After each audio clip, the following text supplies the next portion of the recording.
escreveu Paulo a Tito, capítulo de número 2. Tito, capítulo de número 2, onde falaremos sobre a graça que salva, também transforma. Nós veremos e estamos vendo Paulo instruindo e ensinando a igreja, a qual Tito está dirigindo, instruindo Tito, a como praticar, a como viver após a graça de Cristo Jesus, a graça que salvou, a graça que alcançou. Então, nós veremos em Tito, capítulo 2, versículo 1, versículo número 15, nós veremos a graça que salva, também transforma. Bem, então o Senhor nos diz assim: mas você ensina o que está de acordo com a sã doutrina. Quanto aos homens idosos, que sejam moderados, respeitáveis, sensatos, sábios na fé, no amor e na presença, na perseverança. Do mesmo modo quanto as mulheres idosas, e também conduta reverente, não sejais caluniadoras, nem escravizadas a muito vinho, que sejas mestre do bem, a fim de instruir as jovens recém-casadas a amar o marido e aos filhos, e a serem sensatas, puras, boas donas de casa, bondosas, sujeitadas ao marido, para que a palavra de Deus não seja difamada. Do mesmo modo, quanto aos mais jovens, exorta-te, os que para em todas as coisas sejam moderados. Seja você mesmo o exemplo de boas obras. No ensino, mostra integridade, reverência, linguagem sadia e irrepreensível, para que o adversário seja envergonhado. Não tendo nada de mal a dizer a nosso respeito. Quando aos servos, que sejam em tudo obedientes ao seu Senhor, dando-lhes motivo de satisfação, que não sejam respondões, nem furtem, mas que deem prova de toda fidelidade, a fim de que, em todas as coisas, manifestarem a beleza da doutrina de Deus, nosso Senhor. Porque a graça de Deus se manifestou, trazendo salvação a todos. Ela nos educa para que renegadas a impiedade e as paixões mundanas, vivemos neste mundo de forma sensata, justa e piedosa, aguardando a bendita esperança e a manifestação da glória do nosso grande Deus e Salvador Jesus Cristo. Ele deu a si mesmo por nós, a fim de que nos remir de toda a iniquidade e purificar para si mesmo um povo exclusivamente seu, dedicado à prática das boas obras. Ensine essas coisas, também exorte e repreenda com toda a autoridade, e ninguém expresse você. Poderoso Deus e eterno Pai, aqui estamos sempre unidos em Tua presença, diante da Tua poderosa palavra, te pedindo, o Senhor, continua, Senhor, a falar aos nossos corações. Continua, Senhor, a realizar a Tua obra, continua, Senhor, a fazer a Teu querer e a Tua vontade em nosso meio. Continua, Senhor, a fazer aquilo que lhe atrai em nossa vida. Senhor, realiza, Senhor, completa a Tua obra em nós. Que nós venhamos, Senhor, a nos diminuir, Senhor, a cada dia, e o Senhor cresça em nós. Continua, Senhor, a falar conosco, assim como o Senhor já tem falado tremendamente neste lugar, através da direção do culto, através da leitura bíblica, através dos louvores entoados no Santo Nome, através, Senhor, da Tua presença. Nós te pedimos, continua, Senhor, a falar conosco. Continua, Senhor, a fazer a Tua vontade em nosso meio. Continua, Senhor, a realizar a Tua obra em nós. Aqui estamos, Senhor, cada dia mais para aprender a Tua vontade, a Tua querer. A Tua, Senhor, presença seja resplandecida em nós. Continua, Senhor, conosco, que eu não falo nada de mim mesmo, mas que seja o Senhor a nos conduzir, que seja o Senhor a falar, que seja o Senhor a realizar a Tua obra na minha vida e na vida dos meus amados irmãos. Eu te peço e te agradeço em nome de Cristo Jesus. Amém. Meus irmãos, estamos diante de um texto a qual Paulo está escrevendo para Tito, para o líder de uma igreja, o líder de algumas igrejas, onde Paulo está dizendo a Tito o que ele deve fazer, e que os irmãos daquela localidade, que os irmãos em Cristo Jesus, os convertidos em Cristo Jesus, devem fazer a partir do momento que a graça foi recebida sobre a sua vida. Por isso o tema é a graça que salva, também transforma. Pessoas vivem como se a graça me salvou, então eu posso viver de qualquer maneira, de qualquer jeito. Mas Paulo está dizendo para Tito que essa graça um dia nos alcançou. Essa graça que significa favor imerecido, o amor de Deus derramado na cruz do Calvário por mim e por você, e por isso estamos aqui para honrar e exaltar o nome dele. Ela precisa mudar a nossa história. Ela precisa mudar a nossa vida. Ela precisa transformar o nosso viver. Fomos alcançados pela graça, não podemos viver de qualquer maneira. Não podemos viver de qualquer jeito. O que Paulo está dizendo para aqueles irmãos, para aquela igreja, é que eles precisavam viver diferentes do mundo. Eles precisavam ser a diferença para essa nação. Eles precisavam ser a diferença para o povo. Eles precisavam viver a graça de Deus. A grande ideia desse texto é que a verdadeira graça de Deus não apenas nos livra da condenação, ela nos ensina a abandonar o pecado, viver de modo santo na presença e esperar com esperança a volta de Jesus Cristo. A graça ela não só nos salva, mas ela nos ensina a viver todos os dias buscando a presença do Senhor, buscando olhar para o alto, olhar para o autor e consumador da vida, da sua fé, como aqueles homens viraram para Jesus e disseram: Senhor, nós queremos te pedir algo. Deixa eu sentar no ar e eu do outro. E Jesus disse: pode vocês beber o cálice que eu queria beber, pode vocês fazer o que eu irei fazer. Eles disseram sim. Mas Jesus disse: vocês podem até beber, vocês podem até fazer, mas isso não é designado a mim dizer quem vai fazer ou quem vai realizar. Nós precisamos cumprir isso, Jesus. Precisamos cumprir a vontade de Deus na minha, na sua vida.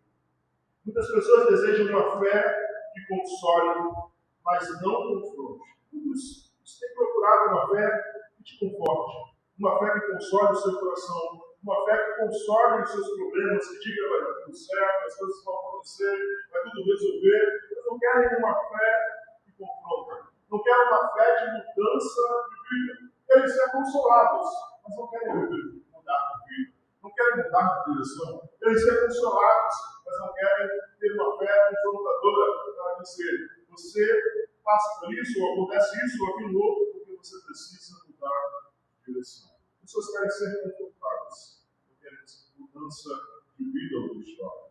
Pessoas querem dizer, como a própria diaconisa disse aqui, querem colocar a culpa no outro, mas não querem ser confrontadas, dizendo: você precisa tomar atitude, você precisa mudar.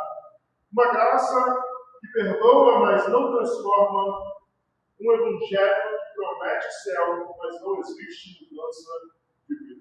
Muitos estão vivendo essa graça. A graça que perdoa, mas que não transforma. Eu me perdoo, mas eu continuo vivendo no pecado. Eu continuo fazendo as coisas erradas. Eu continuo praticando pecado a cada dia. Muitos querem viver uma graça perdoadora. Se eu cair, se eu perder, se eu quiser, se eu fazer e praticar, eu tenho um advogado fiel que pode me perdoar de todo pecado e não tem vida transformada. Um evangelho que promete o céu, mas não existe mudança de vida. Vivemos num mundo onde muitos têm pregado o céu e pessoas têm dito aí: eu sou crente, e você olha para a vida e você diz: meu Deus. Pessoas que são midiáticas aí, chamando pessoas para orar, pedindo as bênçãos do Senhor, querendo morar no céu, mas não querem ter uma vida transformada, não querem ser libertos. Precisamos lembrar que Cristo Jesus nos ensinou e nos disse que aquele que quer vir após mim, aquele que quer ir após Jesus, depois de Jesus, precisa negar a si mesmo, precisa tomar a sua cruz todos os dias, precisa seguir Cristo Jesus. Por isso, em Tito 2, Paulo mostra que a sã doutrina, a palavra de Deus, não fica apenas no púlpito do conhecimento ou nas palavras. Ela aparece no lar, no trabalho, no comportamento, na fala, nas escolhas e no testemunho diário. Paulo está excluindo e dizendo que a sã doutrina da palavra de Deus, a mudança de vida, ela precisa ser diariamente. Ela não é apenas algo que eu preciso meditar, eu preciso guardar no meu coração apenas. Eu preciso vivê-la. Eu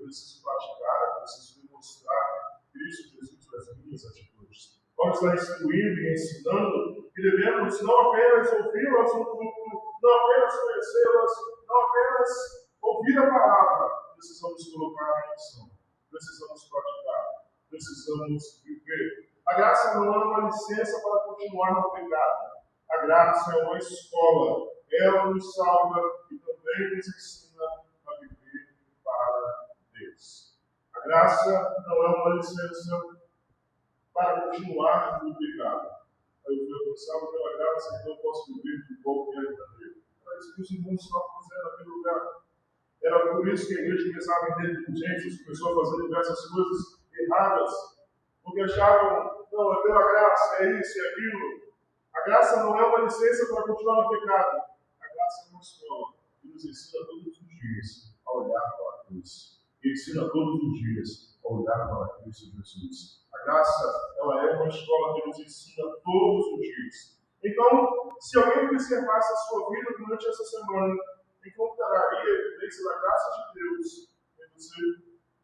Se alguém durante essa semana que se passou, ou essa semana que estamos vivendo, olhasse para a sua vida, encontraria a graça de Deus sobre a sua vida, encontraria a graça que transformou a sua vida, ou apenas encontraria a graça de dizer: eu sou salvo, mas não tenho vida transformada.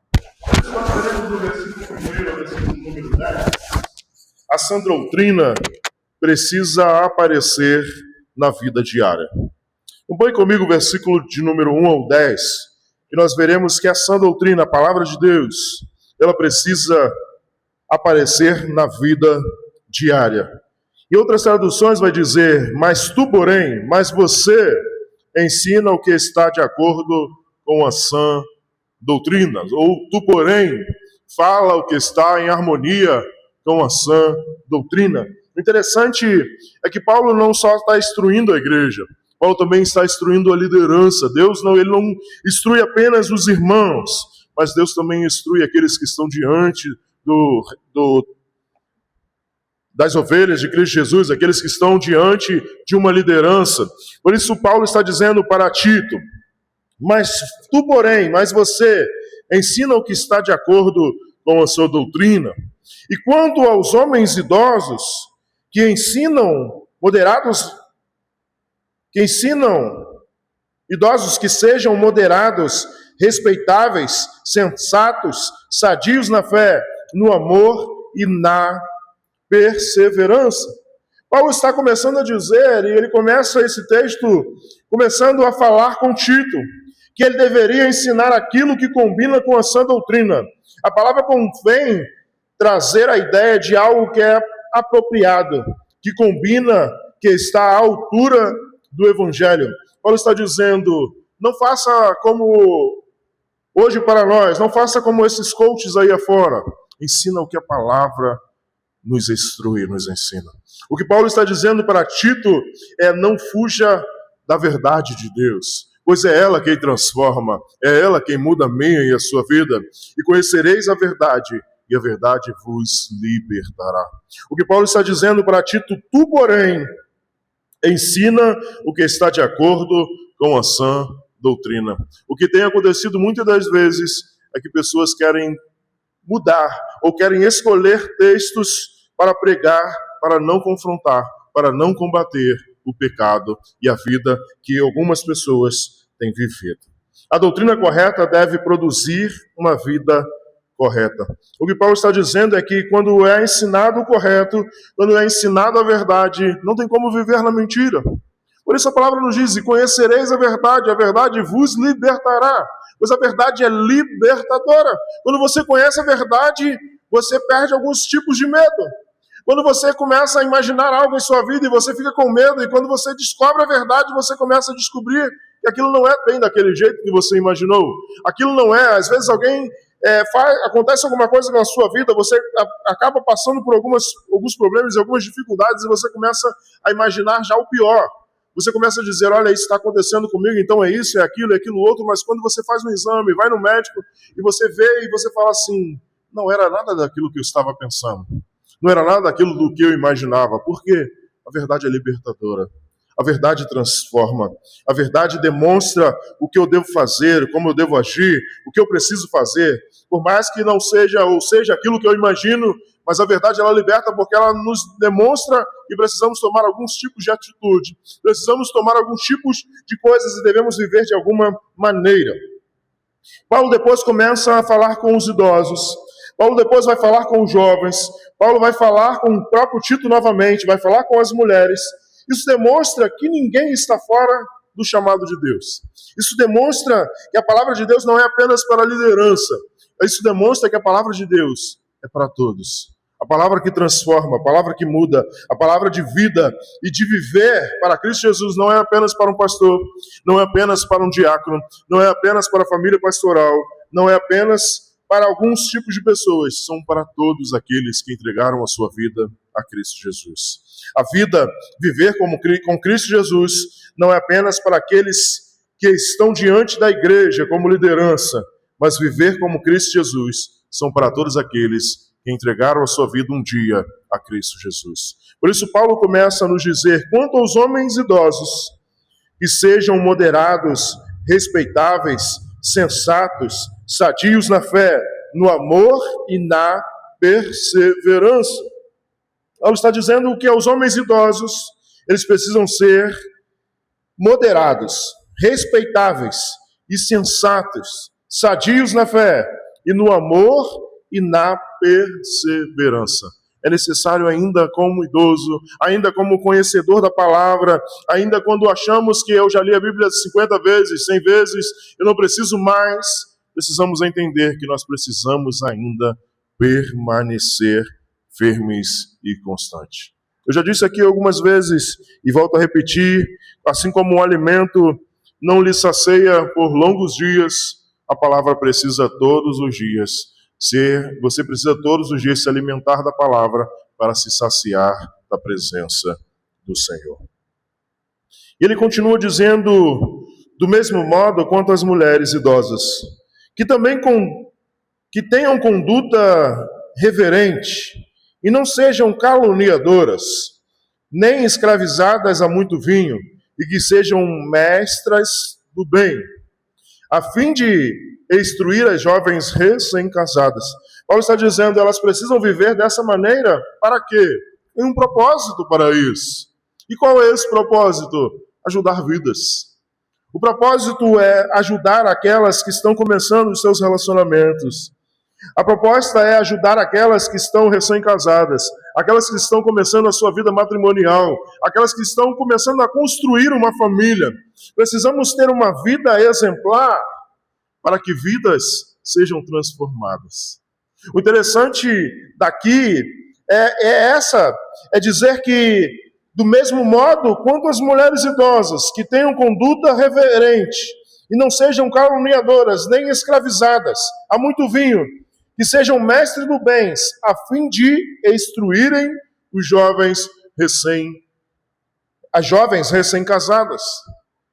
A vida com Deus, ela é para que as pessoas vejam a mim e a você e vejam que Jesus transforma meu e seu viver. A nossa vida transformada é para honrar e exaltar o nome do Senhor. Se olharmos para a igreja primitiva, para Atos dos Apóstolos, nós vamos ver que aquela igreja vivia um amor normal entre eles. O partir do pão, a comunhão. E as pessoas olhavam de fora e queriam viver aquele amor e começavam a se achegar e eram acrescentadas na igreja. Por isso Paulo está dizendo a Tito, é dessa maneira que nós devemos viver. Nós devemos viver honrando, dando exemplo de vida para que vidas sejam transformadas. A minha e a sua vida é um canal de transformação. Você foi salvo por Cristo Jesus para transformar outra vida. Você foi salvo em Cristo Jesus para que outras vidas sejam transformadas através do Evangelho de Cristo Jesus, através da transformação de vida que você teve com Cristo Jesus. A salvação não é um fim em si mesmo, não é apenas para você. Lembra que Jesus disse para aquela mulher na fonte, se tu soubesse quem te pede água, tu me pediria água, e eu lhe daria a água da vida, e ela seria em você uma fonte a jorrar. O que isso quer dizer? É o que Paulo está dizendo, nós precisamos ser instrumentos de transformação. A salvação em Cristo Jesus, ela não pode parar em mim.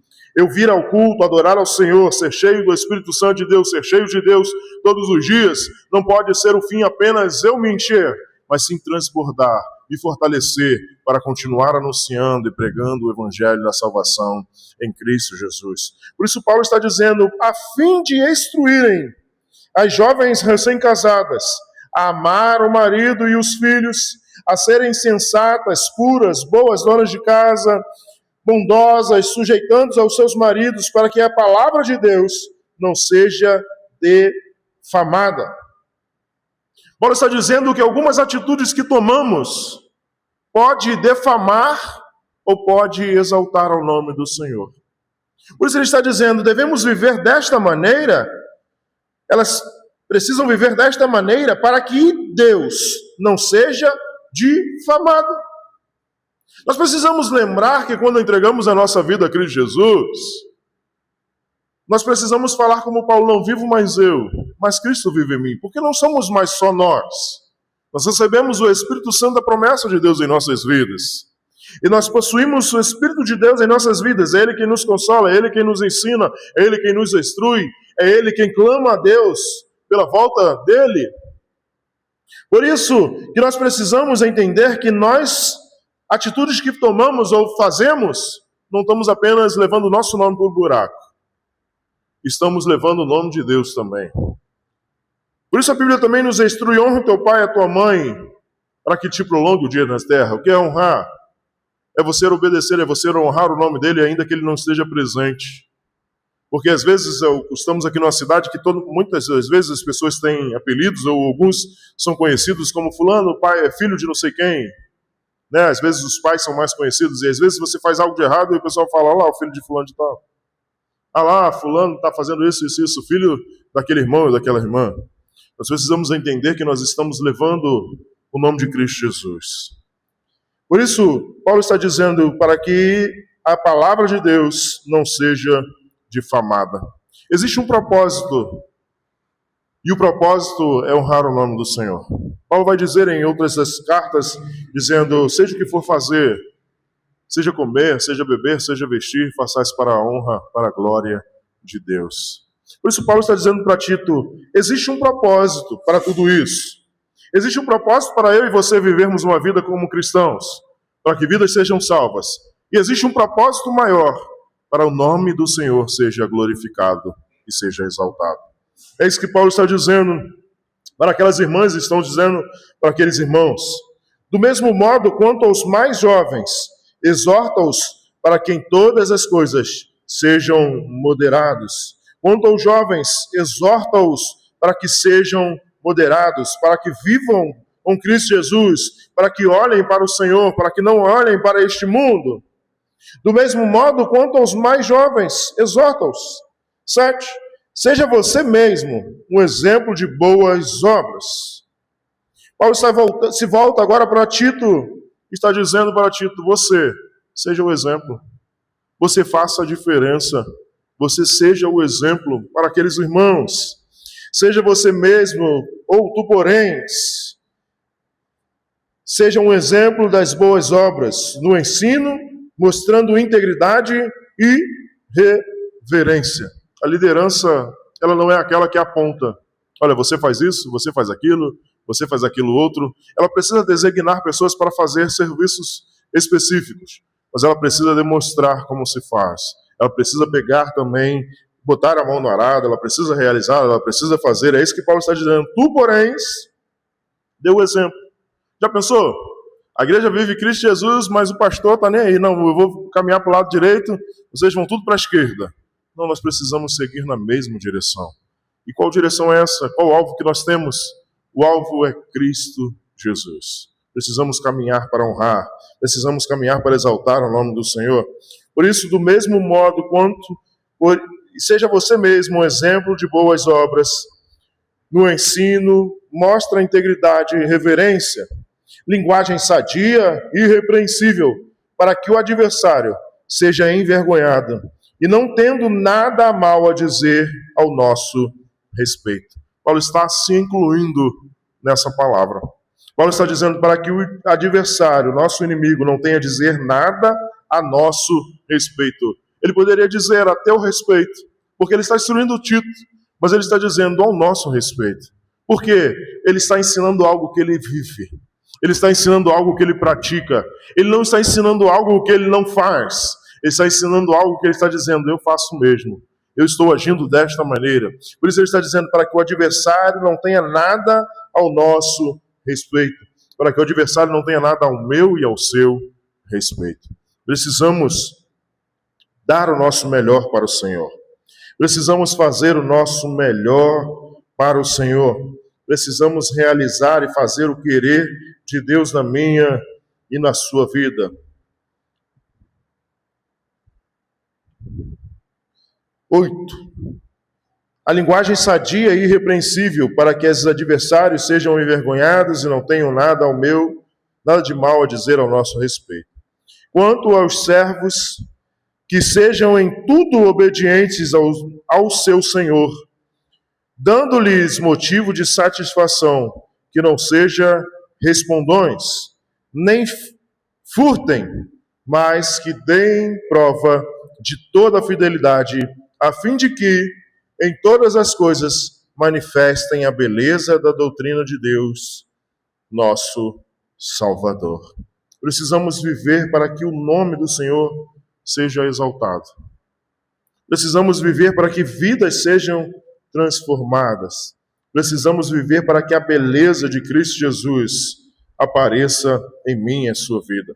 Por isso eu lhe pergunto, a sua vida está adorando o Evangelho ou dando motivos para as pessoas desacreditarem nele? Como tem vivido a sua vida? Você tem demonstrado Cristo Jesus em suas atitudes, ou as pessoas que olham para você têm se envergonhado de Cristo Jesus? A sua vida tem adornado o Evangelho, tem enfeitado o Evangelho, a sua vida tem enfeitado o Evangelho de Cristo Jesus? Pessoas têm olhado para Cristo diferente porque te conheceram? Ou pessoas têm olhado para Cristo de uma forma ruim, porque a sua vida tem dado motivos para pessoas desacreditarem nele? Assim, aquela pessoa ali fosse cristã verdadeiramente, se Deus realmente existisse, aqueles que dizem dele, viveriam o amor. Como temos vivido? Precisamos ser fiéis, mesmo quando ninguém está sendo fiel.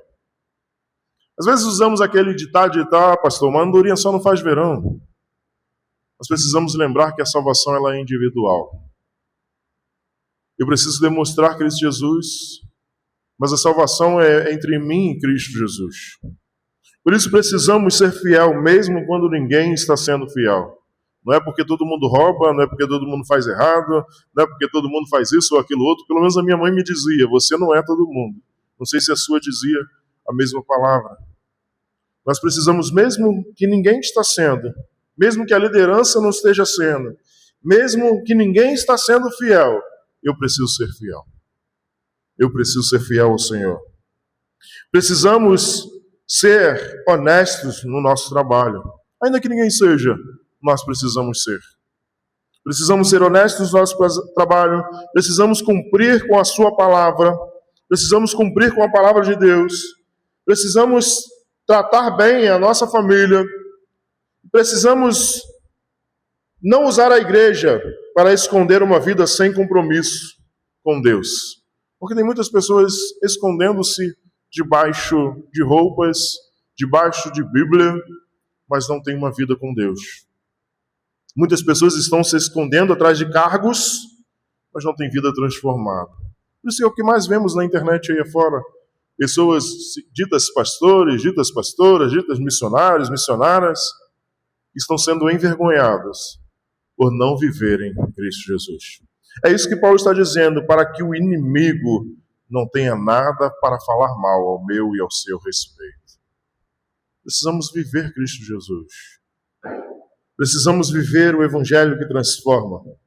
Mateus 5,16 nos diz, assim brilhe também a vossa luz diante dos homens. Precisamos brilhar. Precisamos resplandecer a luz de Deus. Assim resplandeça a vossa luz diante dos homens, para que sejam as vossas boas obras e glorifiquem vosso Pai que está no céu. Precisamos glorificar o nome do Senhor. Nós seremos reconhecidos muitas das vezes? Sim, mas para quê? Para que o nome do Senhor seja glorificado, para que o Senhor seja engrandecido.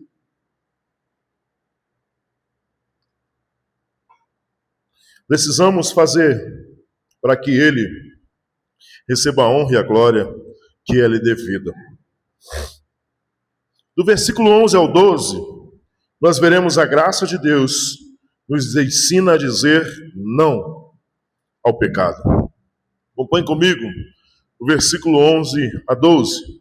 Porque a graça de Deus se manifestou trazendo salvação a todos.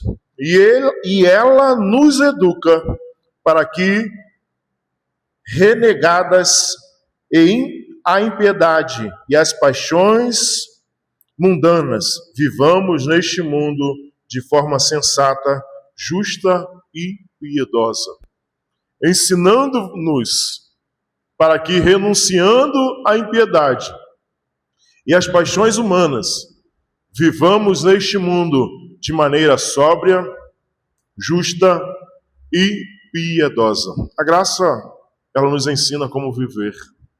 A graça de Cristo Jesus nos ensina como praticar. E nós precisamos fazer? Precisamos renunciar. Precisamos renunciar à impiedade, à não piedade, a não amor. A Bíblia muitas vezes fala piedade como amor. A não falta de amor, ao ódio, à aversão, né? A paixão ao mundo, a paixão às coisas deste mundo. O que tem muito é isso. Pessoas estão tão ligadas a este mundo, não querem nem ir para o céu. Não, Jesus, volta agora não, porque eu tenho muita coisa para fazer ainda. Estão tão apaixonadas para viver, para ter que... Não, Jesus, volta depois agora. Meu filho nem casou. Eu nem tive a realização da casa própria ainda. Eu quero ter aquele carro maravilhoso para mim andar. Eu quero ter aquela casa de praia para poder ir final de semana, ver meus netos correndo dentro de casa. As pessoas nem querem mais ir para o céu. O céu para quê, irmão? Não, o céu é algo distante. Agora não, Jesus. Volta depois. Não precisa ser agora não. Eu tenho tanta coisa para viver ainda nessa terra. As pessoas estão tão apaixonadas com este mundo, em ter e possuir coisas neste mundo, que não estão preocupadas em adorar ao Senhor. Pessoas têm dito, não, o Senhor é primeiro lugar em minha vida.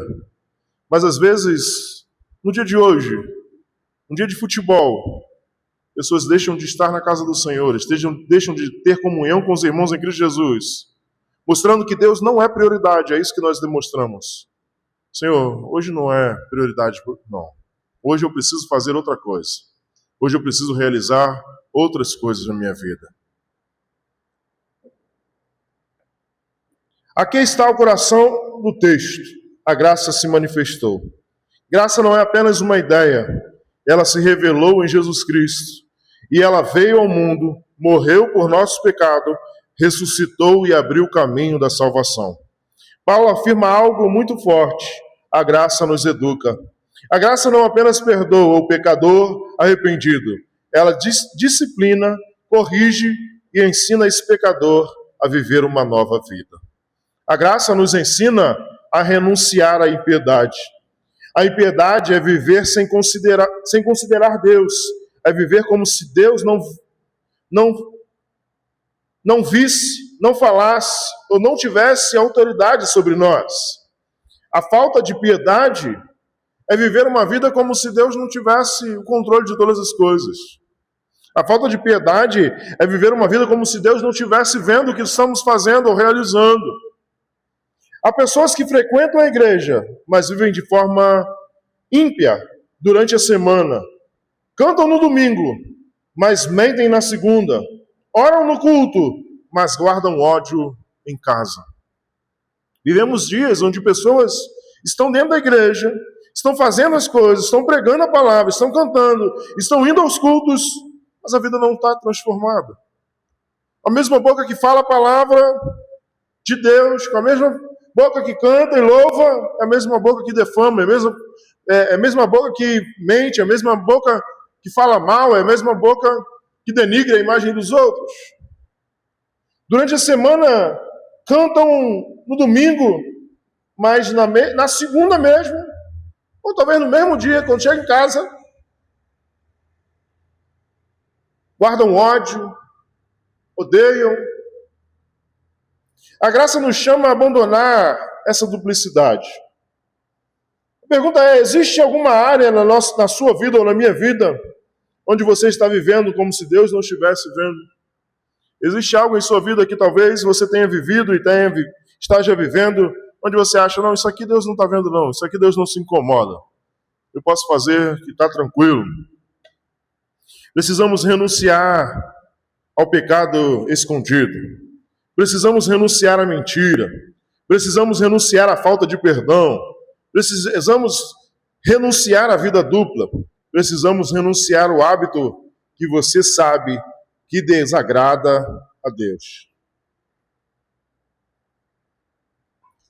Precisamos ter uma vida transformada. A graça também nos ensina a renunciar às paixões do mundo. Paixões mundanas são desejos que tentam dominar o coração e ocupar o lugar de Deus. Tudo aquilo que tenta ocupar o lugar de Deus em minha vida são as paixões mundanas. Nem tudo que o mundo oferece é pecado em si, mas tudo que toma o lugar de Deus se torna perigoso. Nem tudo que o mundo oferece é pecado em si. Nem tudo que às vezes o mundo oferece, que fazemos, não é pecado em si. É pecado assistir lá a televisão, é pecado fazer alguma coisa, mas quando aquilo se torna o primeiro em minha vida, se torna pecado. Quando aquilo toma o lugar de Deus em minha vida, é pecado. Pode ser o dinheiro, vaidade, prazeres, orgulhos, fama, vício, sensualidade, ressentimentos ou desejo de vingança. Tudo isso pode ser o meu Deus. Por quê? O dinheiro pode ser o meu Deus. Eu vivo para quê? Para ganhar. Eu vivo para ter. Eu vivo para conquistar. Eu vivo para possuir. E ele se torna um Deus na sua vida. Pode ser a vaidade. Não, eu preciso estar bonito, eu preciso fazer isso. E eu vou fazer, e meu tempo todo é procurando como melhorar o meu rosto, como melhorar o meu cabelo, como fazer. E aquilo se torna um fim em si mesmo. Aquilo se torna um Deus na minha vida. Eu faço tudo para ficar bonito. Eu faço de tudo para ser belo. Prazeres, orgulho, fama, vícios, sexualidade, ressentimentos ou desejo de vingança. Ressentimento e desejo de vingança. Alguém vive com aquilo dentro de si. Não, uma hora eu vou pagar aquele mal que ele me fez. Uma hora vai chegar a minha vez. Existe um dia da caça e outro do caçador. Um dia eu vou ser o caçador. Um dia minha vida vai mudar. Um dia eu vou mostrar para eles que eu não sou alguém. Um dia eles vão ver. Uma pessoa pode dizer, eu controlo isso. Mas quando aquilo passa a controlar as suas escolhas, seu tempo, seu humor e sua família, já se tornam um senhor em sua vida.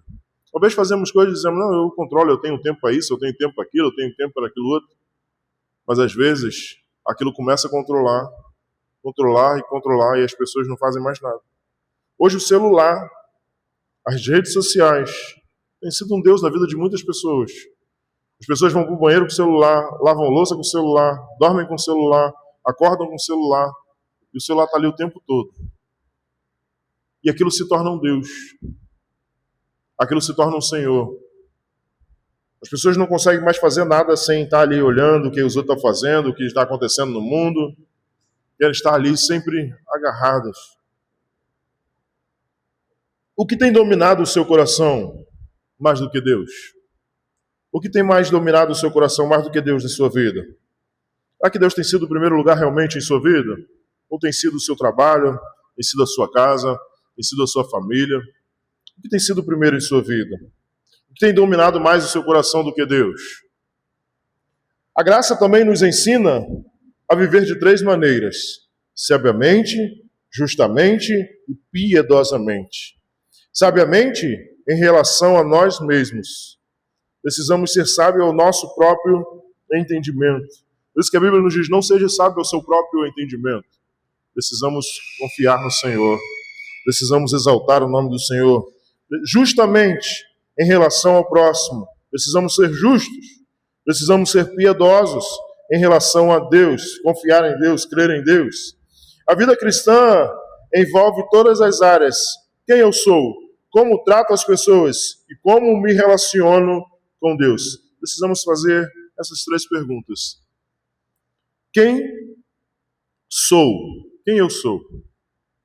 Como trato as pessoas? E como me relaciono com Deus? Precisamos viver sabiamente. Precisamos controlar os nossos impulsos. Precisamos ser controladores dos nossos impulsos.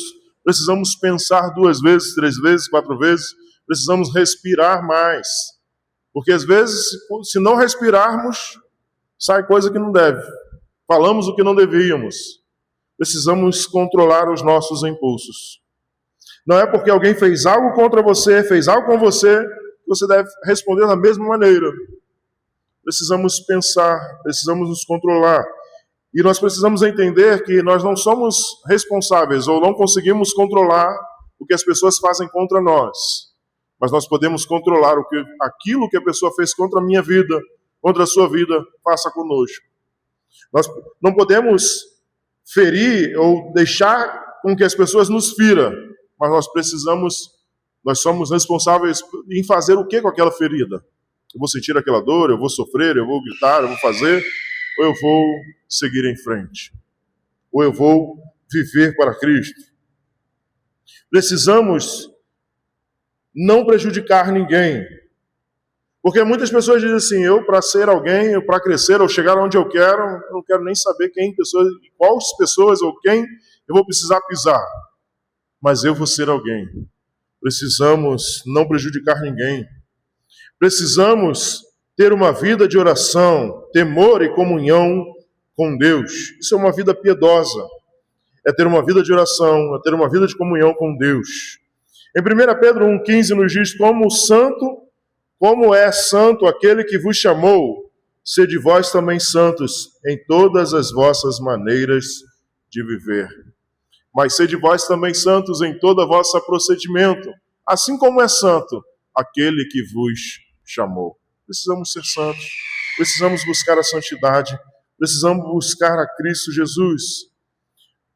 O versículo de número 13 em diante diz assim, guardando a bendita esperança e a manifestação da glória do nosso grande Deus e Salvador Jesus Cristo. Aguardando, precisamos aguardar Cristo Jesus. Tem pessoas que têm vivido uma vida achando que Jesus não vai voltar. Amanhã eu me arrependo. Amanhã eu faço. Amanhã eu deixo. Não, amanhã eu mudo de vida. Amanhã é igual as promessas de final de ano. Não, esse ano eu vou emagrecer, esse ano eu vou mudar de emprego, esse ano vai ser diferente, esse ano eu vou ler tantos livros, esse ano eu vou fazer isso, esse ano eu vou fazer aquilo. E esse amanhã nunca chega. Esse tempo nunca chega e nunca tira nada do papel. Não, amanhã vai dar certo. Não, amanhã eu vou ler 2 capítulos. Eu não li hoje, amanhã eu vou ler 2. Aí no outro dia não lê. Não, no outro agora é 3. Vai chegar um dia que tem a Bíblia toda para ler, irmão. De tanto capítulo que já deixou passar. Às vezes a gente fica prorrogando. Não, amanhã eu resolvo. Não, amanhã vai dar tempo. Não, amanhã o dia vai ser... Não, vai ser melhor. Agora, amanhã vai ser o dia de resolver tudo. E aí não consegue. Não, mas no outro dia, agora vai dar certo. É o que Paulo está dizendo. Precisamos viver, aguardar. Aguardando a bendita esperança e a manifestação da glória do nosso Deus e Salvador Jesus Cristo. Precisamos viver de modo que demonstre, eu aguardo Cristo Jesus. Por quê? A Bíblia nos ensina que ele virá como um ladrão. Alguém está esperando o ladrão chegar a te roubar? Não. Alguém está aguardando chegar em casa, a porta está arrombada e não tem nada lá dentro? Não. É isso que a Bíblia está dizendo. Ele virá num dia que ninguém vai estar esperando. Mas nós, como igreja do Senhor, precisamos viver de maneira demonstrando, Senhor, eu estou te aguardando. Senhor, eu estou me guardando para receber o Senhor. Eu estou vivendo de maneira que eu possa estar contigo e viva contigo e esteja contigo eternamente. 14. Ele deu a si mesmo por nós, a fim de nos remir de toda iniquidade e purificar para si mesmo um povo exclusivamente seu, dedicado à prática das boas obras. Paulo está dizendo o porquê que Jesus se entregou. Ele deu a si mesmo por nós, a fim de nos remir de toda iniquidade. Jesus morreu para que eu e você tivéssemos uma vida santa, uma vida abundante, uma vida para a glória de Deus. É isso que Paulo está dizendo. Que Jesus se entregou, ele deu a si mesmo por nós. Ele se entregou, ele se deu a si mesmo. A dívida era contra ele, ele pagou a própria dívida, minha e sua. Ele se deu a si mesmo por nós, a fim de nos remir de toda iniquidade, a fim de apagar os nossos pecados e a fim de purificar para si mesmo um povo exclusivamente seu, dedicado à prática das boas obras. Ele nos comprou para que nós vivêssemos para Ele, para que nós vivêssemos para a glória dEle. Ele não nos salvou para que eu viva para mim, Ele me salvou para que eu viva para a honra, para a glória e para a exaltação do nome dEle. Ensina essas coisas também, exorta e repreenda com toda a autoridade, para que ninguém despreze você. Precisamos viver, precisamos ensinar, precisamos instruir. Tito 2 nos mostra que a graça de Deus tem 3 tempos. Ela aparece em Jesus Cristo, ela nos ensina a viver hoje e ela nos faz aguardar a volta gloriosa de Cristo Jesus. Ela nos ensina que Cristo Jesus nos salvou, ela nos ensina que devemos viver o hoje para Jesus e ela nos ensina que devemos aguardar o dia tão esperado da volta de Cristo Jesus.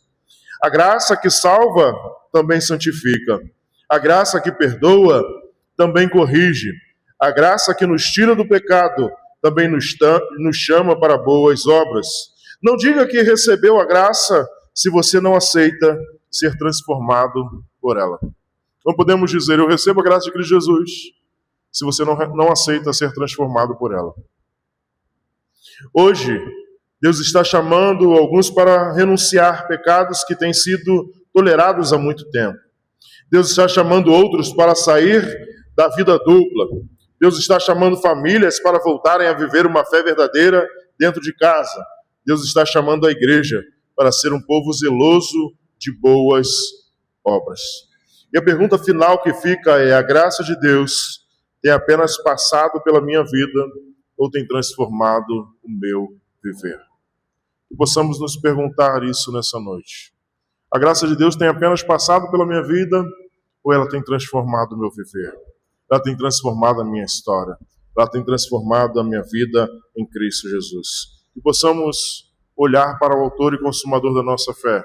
Que possamos demonstrar com a nossa vida, com o nosso viver, Jesus Cristo mudou a minha vida e a minha história. Amém. Poderoso Deus, eterno Pai, obrigado, Senhor, pela Tua palavra. Obrigado, Senhor, porque a Tua palavra